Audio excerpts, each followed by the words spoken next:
it's tough, and you fight every single day, and there's no guarantees ever. You can have a shipment or you can hear from the boat, radioed in, coming in with fish on board. We'll be there at 7 a.m. We're offloading. It'll be on the truck, and you'll have it in New York at 11 p.m. And then it doesn't show up, and they're like, "Oh yeah, we had to get towed in, so we didn't make it till noon, and then you didn't offload till 4." And like, "Oh my God, I've already sold half this fish." This is the Fish Tales podcast. I'm John Susman.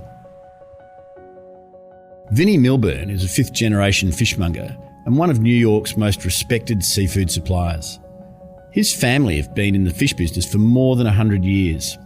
He's the wholesale supplier not only to his own fish shop, the iconic Brooklyn fishmonger Greenpoint Fish and Lobster, but has become the seafood supplier of choice to many of New York City's best restaurants. Vinny Milburn is a little fish made good in the Big Apple. My great-great-grandfather came over from Ireland, and he started fishing in Gloucester, in Massachusetts, in New England. It was the cod capital of the world back then. And, he just started getting better and better, moving up the chain, and eventually started his own seafood company, which is still in existence today. I'm in the fifth generation, and there's members of the fourth and fifth generation still working there. And, hopefully it'll be here for sixth, seventh, and eighth, ninth generations.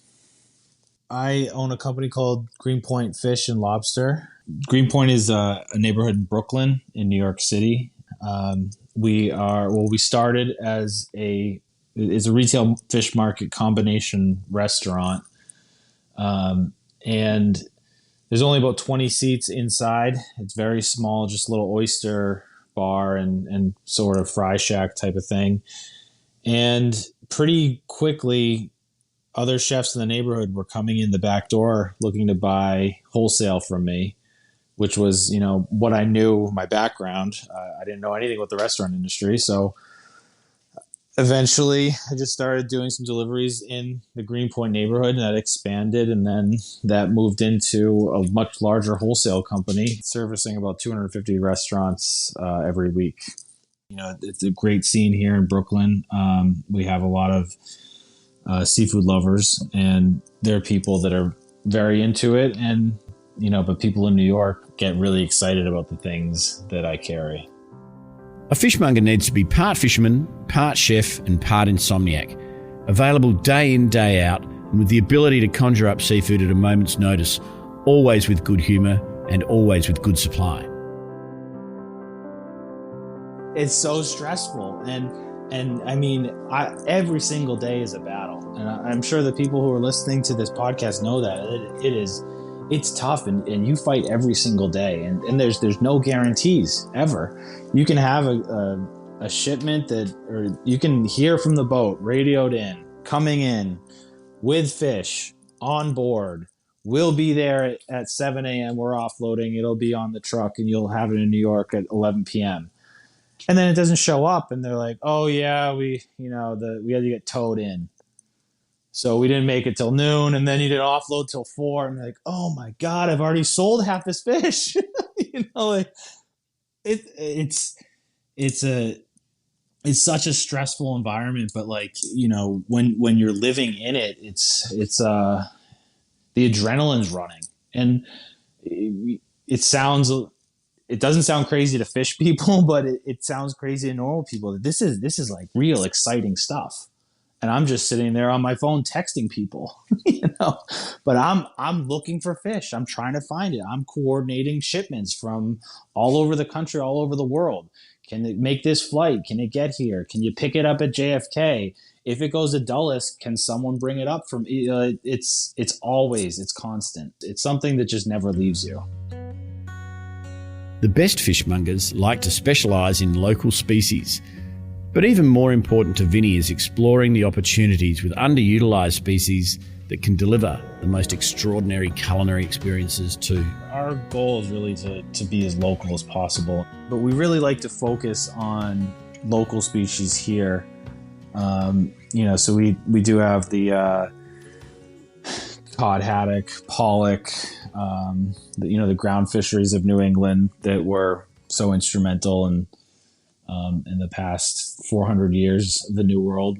But we also like the porgies and black sea bass and fluke, fish that are local right here in New York.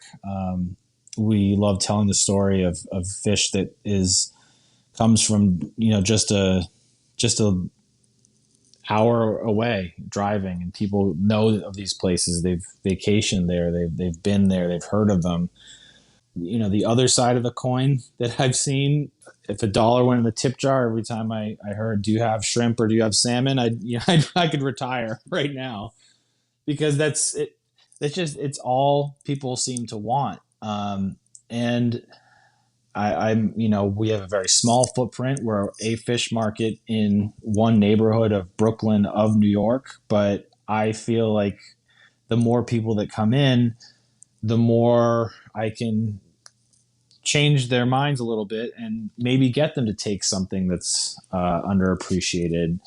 Another great silver lining of this coronavirus crisis is that there is a lot of problem with shipping and availability and reliability in a way that there didn't used to be even a couple months ago.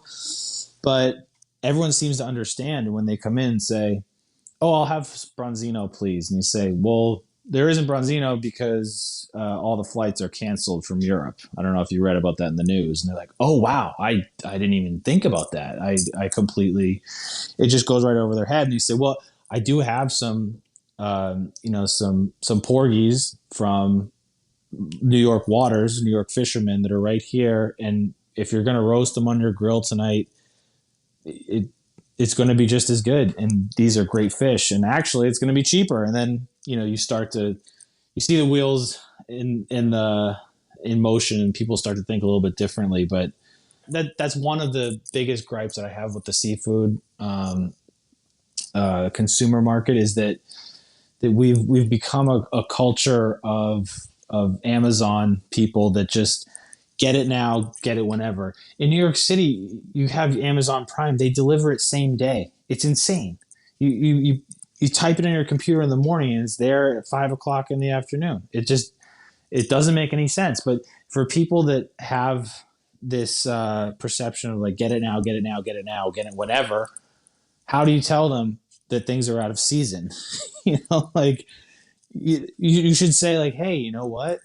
The tuna season here on the East Coast is like, in the summer, and it's a summer fish. Do the summer fish in the summer.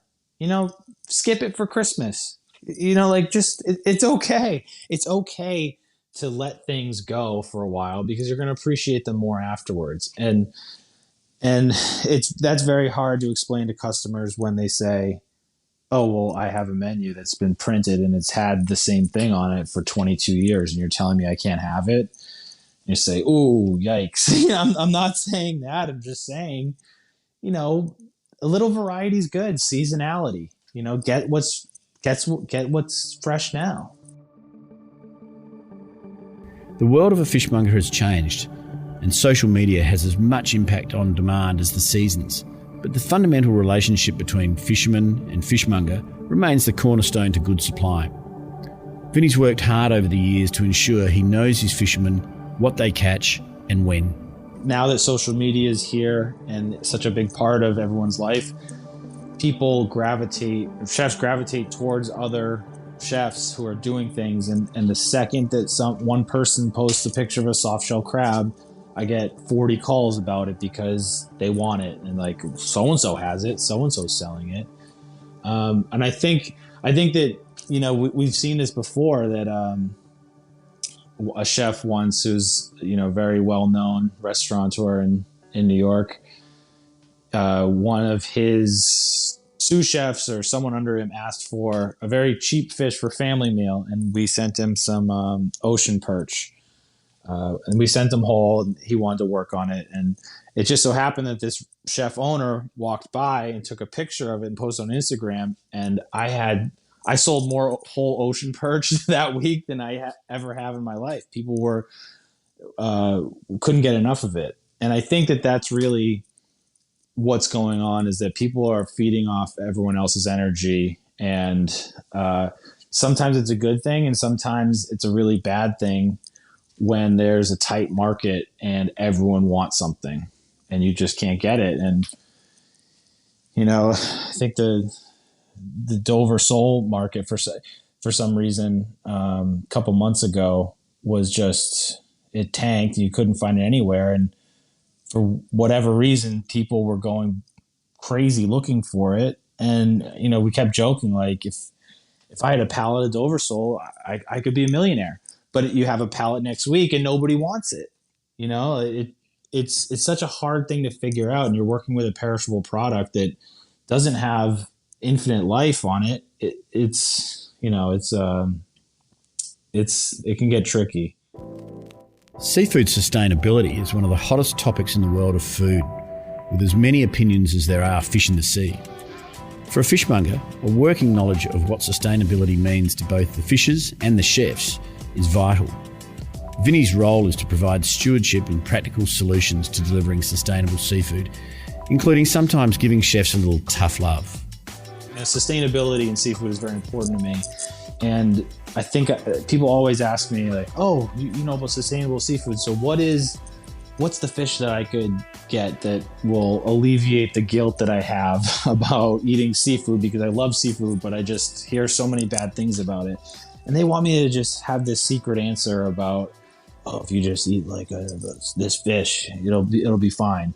But there is no answer, because it's a more holistic approach, and waste is the biggest thing that I see. Is that restaurants do this. They have perfect little squares of halibut, but like a halibut isn't a square fish. So what happened to the rest of it? So I'll always take the tail cuts, whether it is a halibut or a salmon, or lately there's this great aquaculture farm just 2 hours north of Manhattan, and they farm steelhead trout, and we've been lucky enough to work with them since the beginning, since they started production, or they started production years before, but since they started distributing, we've been working with them, and it's one of our best sellers.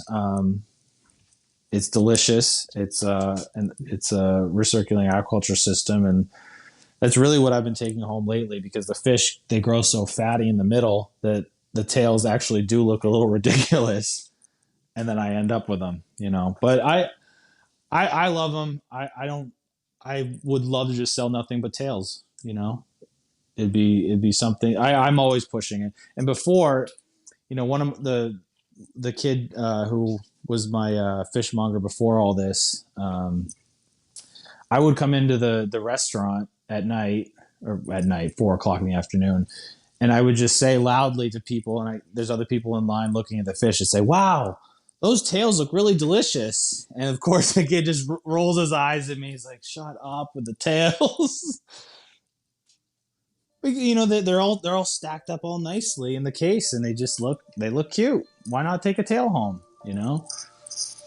But so that, I would say that, I don't have like an absolute favorite fish. I do think that diversity is the key to life, and I like to mix it up a lot. Oysters around the world are enjoying a renaissance of appreciation, with customers demanding a range of species across the seasons from a range of regions, often with growers nominated by name. At Greenpoint Fish and Lobster, the oyster program is a feature of their offer, and Vinny's approach is pragmatic. It's all about the relationship between growers and diners.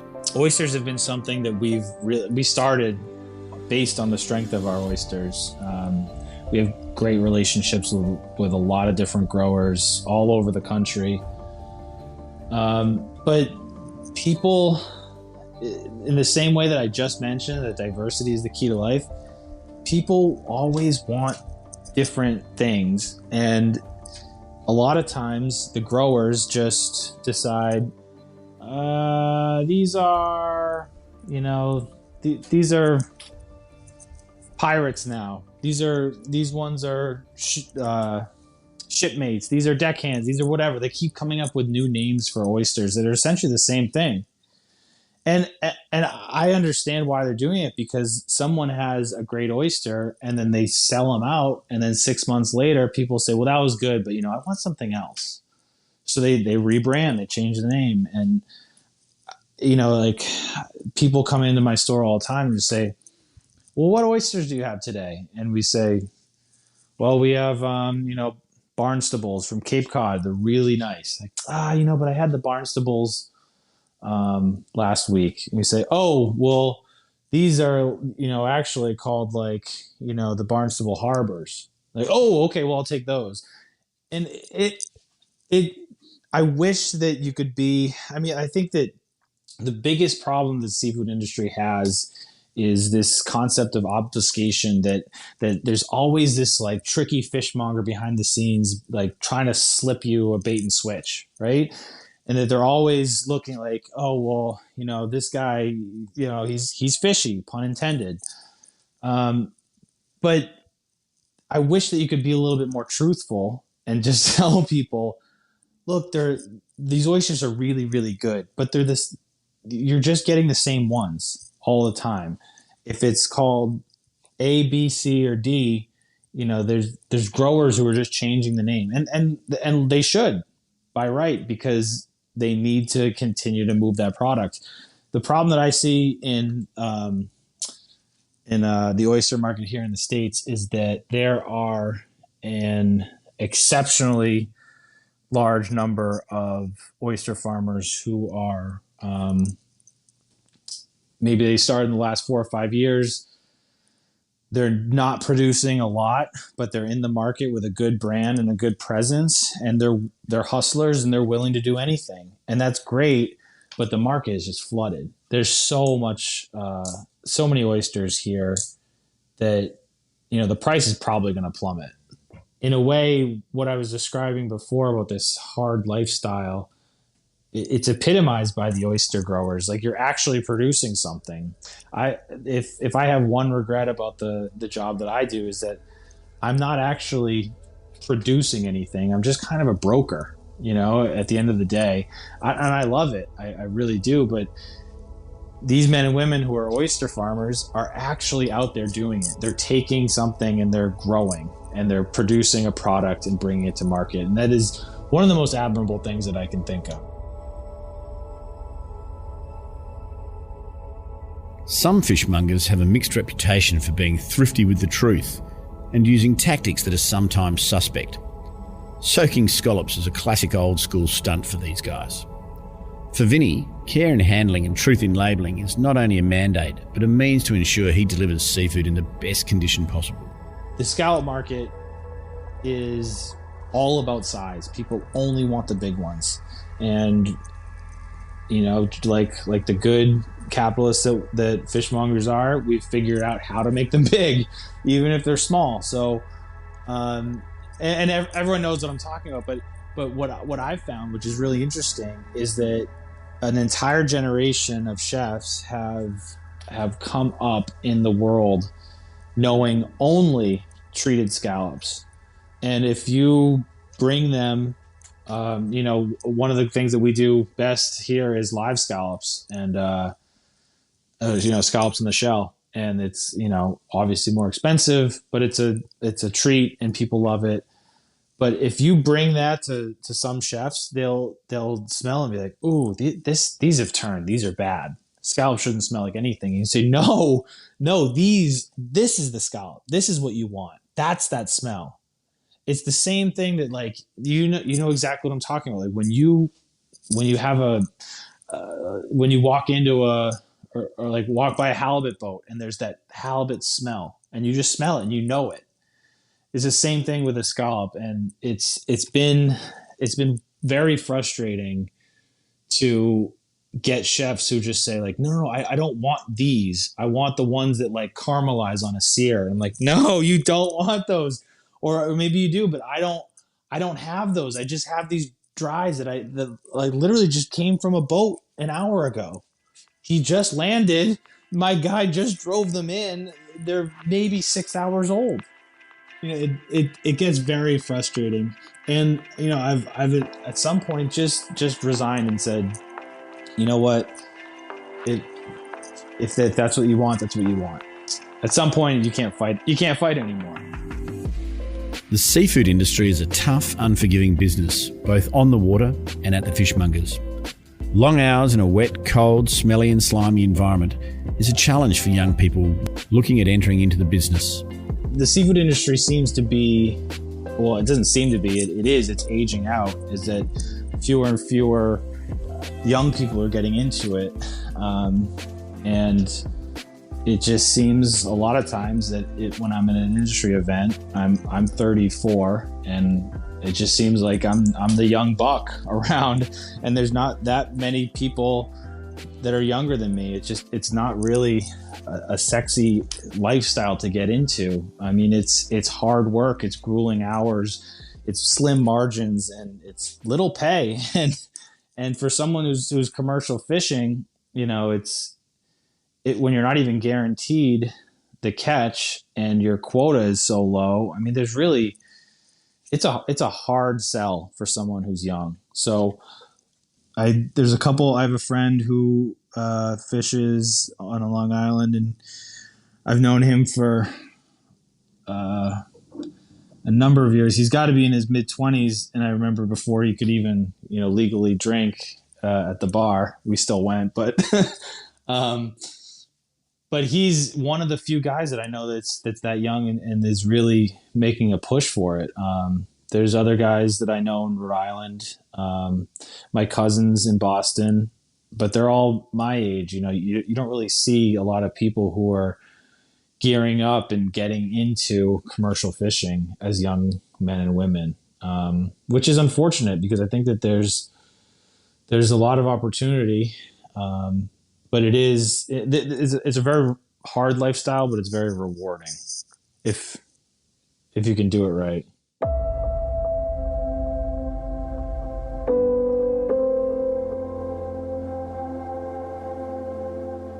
What I think of when I think of going fishing is just the respect that I have for these people who do it day in and day out. These guys are out there breaking their necks every single day to make sure that there's product to come in for people like me to sell, and when you look at a fish, you have to think about that. Someone went out there and caught that and risked their life to get it.